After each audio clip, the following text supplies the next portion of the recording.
Do you have any history in, like, let's say, scholarly peer review? No. So, but this judgment call was made by you and your personal judgment combined with Justin's personal judgment to cancel grants based on DEI. Yes. Do you think it's inappropriate in any way that someone in their 20s with no experience with grants or federal government was making personal judgment calls about what grants to cancel? No, I don't think it's inappropriate. A person can have enough judgment from reading books and being well informed outside of traditional experience to make judgment calls about obvious things like a grant that literally lists DEI in its description to know whether it violates an executive order.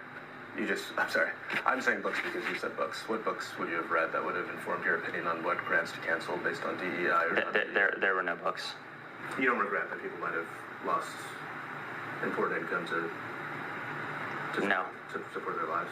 No. I think it was more important to reduce the federal deficit from $2 trillion to close to zero. Did you reduce the federal deficit? No, we didn't. This is a history of the HIV/AIDS prison movement and its legacies in the United States. My book project narrates how activists fought the convergence of HIV/AIDS and incarceration from inside and outside prisons across the Reagan through Clinton years, and argues that this organizing holds legacies in the prison abolition movement of the 1990s to today. This is one of the grants that you or Mr. Fox identified as craziest at NEH, is that right? That's right.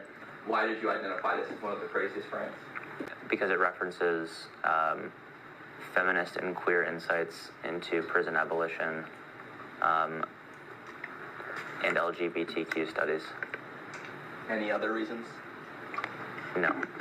Examining military service from the margins, the complicated service discussion series will bring together veterans and community members to examine the experiences of service members who identify themselves as female, Black, Native American, LGBTQ, or an immigrant, the dynamics, reasoning, and strength behind serving a country that does not always serve you in return.